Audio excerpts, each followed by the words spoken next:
Maria Kemp's kids know how to work, in part because she starts them young. The kids basically, as far as like cow work and riding, have ridden with us on the easier days, since they were babies in actually an infant front pack. And then from that, they transitioned to just riding in front of me on a very safe, gentle horse. And then they transitioned to being led on a horse until they're finally riding their own horse. And really, by the time they're 6 or so, like that's how old Kate is now. I mean, you can kind of count on them as, decent help to go turn the cows if needed. Or, Will at 11 is great help. This is the How She Moms podcast with Whitney Archibald. I'm a mother of 5 on a mission to help moms connect with your kids, manage your homes, and create your own unique version of motherhood. I curate ideas from different moms so you can pick and choose what works for you and your family. When I first introduced you to Maria Kemp a year ago in my episode, How She Teaches Kids to Work, my website exploded with traffic. The article I wrote about her still holds the record for the most visits of any other article at howshemoms.com. The reason? This woman is beloved by all she knows. She's a fabulous mom and a wonderful, kind human being. We grew up in the same small town. She's my little brother's age, and she was as delightful and down-to-earth then as she is now. She has 3 children who are now ages 12, 10, and 7. Ria was one of the first people I thought of when I started researching how different moms teach kids to work because she's living the dream. How many of you have said, if we lived on a farm, our kids would know how to do hard work? So I started by asking her if that perception is true. Yeah, I don't know. Yeah, I guess so. It's just kind of by default, it seems, that's what we were doing today. All up in Long Valley, that's where we summer all of our cattle. And so they were all with us. So it made for a chaotic drive up, a chaotic drive home, where I kept having to say, don't wrestle in the back seat. But they're just always with us. And they learn to ride at a young age. Again, I just feel like it's kind of just like a lifestyle thing by default. Right. Because we didn't have daycare, or if I just took them with me. And so they learned to work right alongside of us, and that's what they did all day. I asked Maria how she's taught her kids to work on the ranch. It does happen organically, and it just happens over the course of time because it has to, because we don't really have any other options.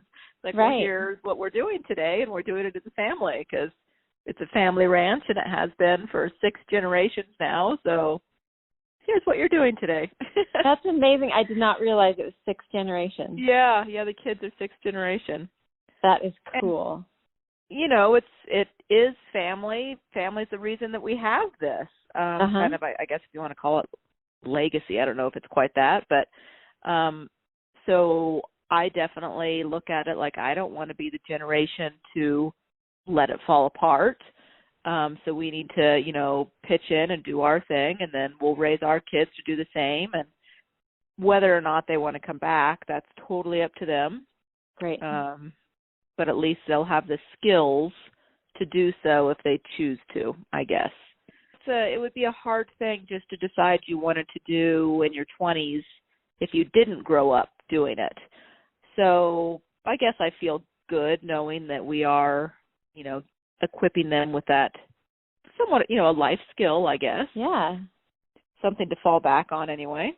Well, and it's something that translates because you're also giving them the gift of a work ethic, right? Yes. Which can translate to anything. I guess that it's all in perspective as well. These guys get up and they have to go out and feed their animals. They have their own set of chores, and so sometimes I'm like, no, you need to go and do more. But in reality, they really are doing a lot. Yeah. One thing I was thinking of, I guess a big driving force for me growing up was 4-H and FFA, raising animals, your own animals, and you are the sole and only caretaker for their health and well-being and making sure that they're fed several times a day. So the kids are in that now, and I feel like that's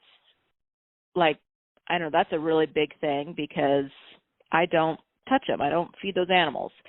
So Will's out there. He's the only one who's old enough quite yet, but so he feeds his animals, twice a day and reports back to me, and he's made them gentle. And I was just part of they have to keep a record book with all of their expenses and kind of notes on their projects. And we just turned them in, and I went and helped judge all of the kids' record books, and probably at least a half a dozen of them in their little story that they have to write talk about how 4-H is making them a more responsible person because they're not indoors playing their video games. They have, they're out and there's animals that are relying on them. So I thought that was neat. That's amazing.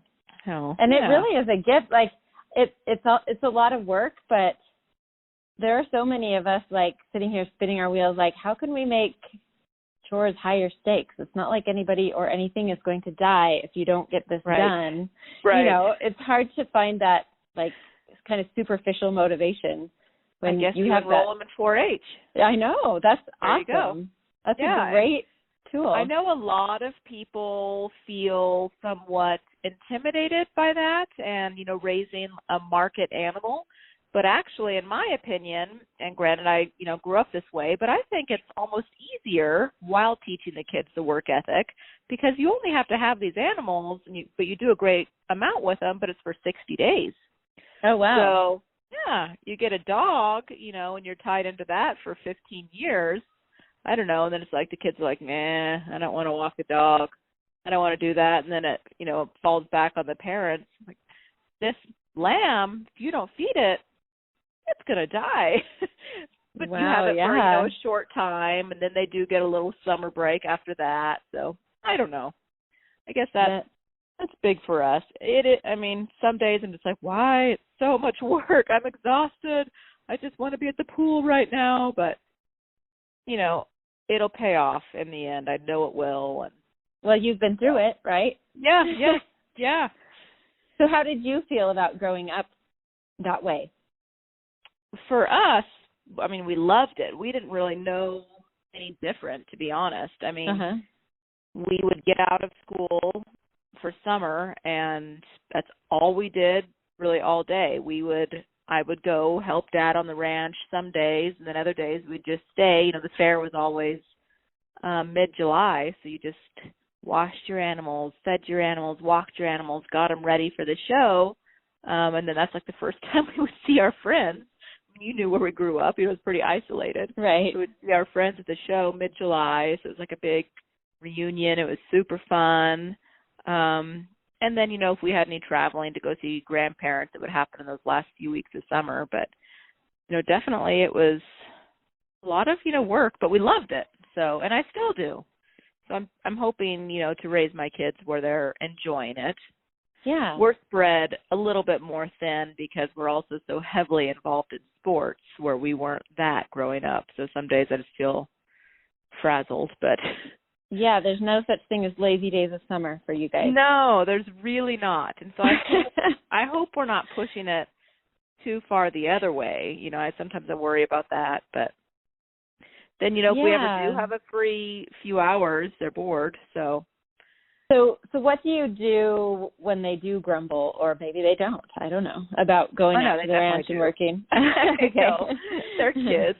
Right. I guess we just don't really. We're like, well, it's what we're doing. I was kind of bouncing things off of Matt, and he said, in his opinion, sometimes he gives kids like a simple chore around the house. He'll give them two choices. Do you want to go pick up the dog manure, or do you want to go feed and water the chickens and collect eggs? Either way you're working. Either way you're working towards helping our family. You can, have some choice in it, but you're not going to sit here and be lazy, while everybody else is out doing something. So. And then they feel like they have a little control because they're making a choice. Yeah, exactly. And that's a great But as far plan. as like the, long cow working days, I think they know it's just kind of expected of them, and I hope they enjoy it, because in an odd way, it's also how we spend time as a family. Today it was all 5 of us and my parents, so it's pretty cool. I mean, some days, don't get me wrong, some days it's a lot of family, but for the most part, it's great. They get to spend all day riding with their grandpa. So it's also a pretty, neat opportunity for them. So they don't grumble too much. The early mornings can be rough on everyone, but again, we do it, and, early mornings are a part of life.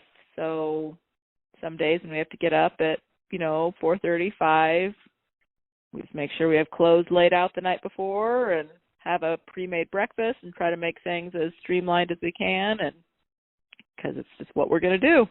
Yeah. So, yeah. And did Matt grow up this way too? He did, yeah. His family also has a ranch.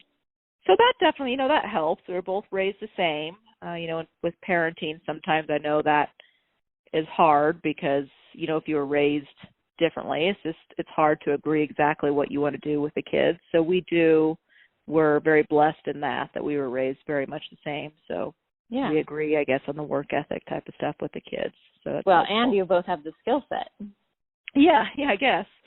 So, yeah, it's definitely, having 3 kids riding, you have to, having 2 parents capable of, helping out and leading kids on horses, it helps. So, for sure. So what does a typical day workload-wise look like for your kids at the ranch? Well, I guess it just kind of completely depends on the season and where we are as far as cows. Just the ranch being specifically just right here around our house, like I said, they get up and hopefully right after they wake up and before we eat our breakfast, because that's something I've tried to instill, is that you take care of your animals first. You go and you feed whatever animals are around. So in the winter, we're feeding hay to horses, cows, calves. We usually have sheep here. So you have to feed all of those first thing in the morning. Another unique thing that we do here every winter, early spring, it's like January, is we lamb out. We have 30 ewes, 30 sheep, and they have their babies over here in our old barn. And so the kids are really active in that. It's very hands-on. You have to watch them, and a lot of times you have to assist with labor, and then we put them in little individual pens, and each one of those has to be fed and watered. So it requires a lot, and I actually really rely on them probably more than I even realize, quite honestly. And when they run out in the morning, it's kind of like it's excitement for them, where they're going to be new little baby lambs. So they'll be out there a lot in the mornings. So that kind of transitions us to early spring. Then we have the lambs going, and again, they have to be fed. Everything, when there's no green grass, has to be fed in the evening. Okay. So then we go into spring cow work, which they're in school for a lot of that. If it's on the weekend, they're definitely branding calves with us. Will has just started roping horseback. Really, this is his first kind of main year. So it's been extremely scary as a parent to watch, but also really rewarding. It's kind of like he's really doing well. So it's been neat. And then when they're out of school and it's summer, like right now, we're driving 40 miles north to where our cows are. And like I said, every time we're up there, pretty much they're with us because they're home from school. So we don't have daycare. It's just that's what we do as a family. They still have their 4-H animals to feed in the morning and in the evenings of summer. And then we have meetings to work with those on showmanship skills once to twice a week. Okay. And they're working with them, just chittling them down, for probably about an hour each day. Okay. Around their practice schedule. And then when they go back to school, that's definitely, again, their main focus. There are some days when we're still gathering up in Long Valley, and we may pick them up right after school and go up and gather. We may, not often, once or twice, we'll pull them at lunch, grab a lunch and go up and gather. So, yeah. Wow, that's amazing. We also have, we have the common pets that, lots of kids are responsible for. We have 3 dogs and, 6 cats, I think. So So they do that every night. That's just, they know that. Mm-hmm. Somebody's going to feed the dog, somebody's going to feed the cats. And they do. It's always every night they fight over who's going to do the cats because they think that's the quicker job. So, Right. There's that. I mean, there's still normal, kids that fight and want to do the easier job, but still it's expected of them. You're doing that. So. And their overall capacity, there's just for working hard is just set at a higher bar than most kids. So I don't know. I guess it just kind of is what it is. Yeah, no, it's really cool. But yeah. So what about other household things like cleaning their rooms, helping with the kitchen, that kind of stuff? Yeah. And honestly, I wish they did more probably there, but they're responsible for their room, and the boys do like a clean room, which is good. Yeah, Kate is good. not there yet. She's just getting to where she can put her own clothes away. And I'm at the point where, I ask her to do it because I want her to learn to do it, but then it's a disaster, and it'd be easier to do yourself and neater to do yourself, but so we are now expecting her to do that. And when we're all home, like if there's a Saturday morning we're all home, I definitely say, you guys need to go clean your bedroom, you need to clean your bathroom. I don't have like the chart that says what they need to do every day. Yeah. I'm not saying that's a good thing. I actually think it would probably be better if we did, but we just have such a haphazard schedule that I guess I operate more like when we actually find ourselves all under the same roof for a few hours, hopefully we all can pitch in. And they do seem to. Yeah, and I've talked to several people who follow that model anyway, that it's more like a family work strategy where it's like, this is where we are at this point. This is all the work that needs to be done. Let's divvy it up and get it done. Exactly. Rather than a rotating schedule that probably doesn't really fit your lifestyle. So yeah, and I know for a lot of moms and households that's totally practical and it's great, and nothing against it. But for us, like I said, we're always at games and practices and cows at different times, different places, and so when we find the time, we just knock it out and get it done, and then we try to have some play time after that or something. Overall, I think it's a lot of work on a parent, to instill that young. But I'm hoping that down the road it will pay off and make their future almost easier for them, because as any adult knows, working and just adulting is a lot of work. It is.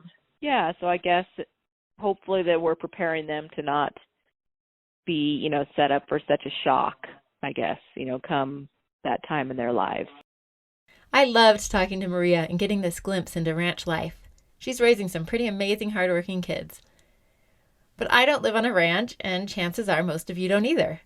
Since recording this a year ago, I've put a lot of thought into how to apply some of what I've learned from Maria to my own non-ranch life. First, it helps me realize that our kids are way more capable than we give them credit for. Even if we don't have any cattle for them to herd, they can certainly contribute significantly to family work. I've tried to keep this in mind as I've distributed our household labor and assigned jobs to my kids. Second, I've tried to make sure my kids realize how important the work they do is. No animals are going to die if they don't do their chores, but they will have nothing to wear if they don't do their laundry. We can't eat dinner if the table is a mess. If we leave clutter all over the house, it's not a pleasant place to be, and if the garbage doesn't get taken out, it really stinks. Sure, these are minor, but it's helpful for them to see that there are consequences when they don't do their work. And the third thing I've tried to focus on is that family work equals family time.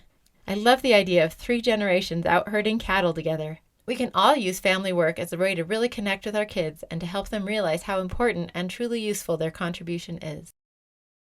Thank you so much for supporting the How She Moms podcast and for making it possible for me to keep it going. And more importantly, thank you for being a great mom and for all the amazing work you're doing with your own families.